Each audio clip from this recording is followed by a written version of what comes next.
DA নিয়ে আবার খুব গুরুত্বপূর্ণ আপডেট। একমাত্র যেদিন সংশ্লিষ্ট দুই বিচারপতি ডিএ মামলার রায়দান নিয়ে যা বললেন সরকারি কর্মচারীদের নেতা।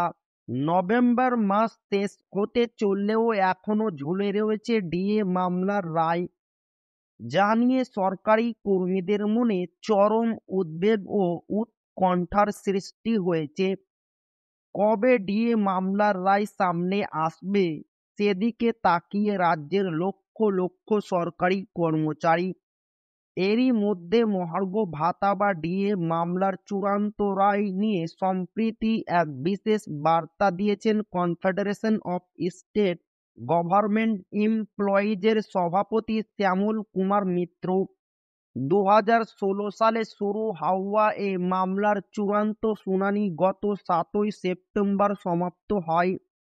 তারপর প্রায় 1.5 মাস পেরিয়ে গেলেও এখনো রায় সামনে আসেনি।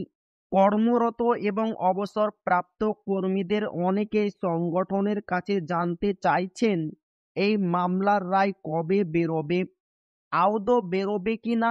কর্মীদের এই উদ্বেগকে স্বাভাবিক বলে মেনে নিয়েছেন শ্যামল কুমার মিত্র।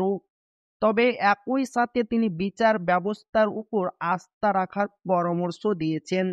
শ্যামল বাবু ল কমিশনের 120তম রিপোর্টের তথ্য তুলে ধরেন, জানান বিচারপতির অভাব এবং বিপুল মামলার চাপে আদালতগুলি বর্তমানে ধুঁকছে।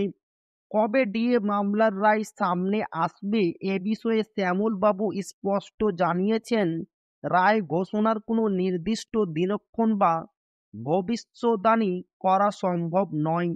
তার কথাই একমাত্র যেদিন সংশ্লিষ্ট দুই বিচারপতির বেঞ্চ বসবে এবং আদালতের কজলিস্ট বা সাপ্লিমেন্টারি কজলিস্টে confederation of state government employees and others বনাম state of West Bengal and others মামলার নাম তালিকাভুক্ত করা হবে, সেই দিনের মামলার রায় সামনে আসতে পারে।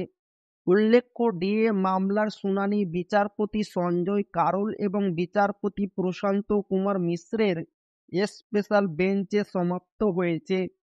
এই বেঞ্চেই ডিএ মামলার রায়দান করবে। শ্যামল বাবু আরো বলেন, আন্দোলনের মাধ্যমে দাবি আদায় না হলে বিচার ব্যবস্থার উপর আস্থা রাখতেই হবে। এছাড়া কর্মীদের সামনে অন্য কোনো পথ খোলা নেই। এই ছিল ডিএ নিয়ে খুব গুরুত্বপূর্ণ আপডেট, যা আপনাদের মাঝে শেয়ার করলাম। তো ভিডিওটি ভালো লাগলে অবশ্যই আপনার বন্ধুদের শেয়ার করবেন যাতে তাদের উপকার হয়। আর আপনি যদি এখনো আমাদের চ্যানেলকে সাবস্ক্রাইব না করে থাকেন তো অবশ্যই চ্যানেলকে সাবস্ক্রাইব করবেন এবং আমাদের পাশে থাকবেন। তো আবারও দেখা হবে ডিএ রিলেটেড খুব গুরুত্বপূর্ণ ভিডিওতে।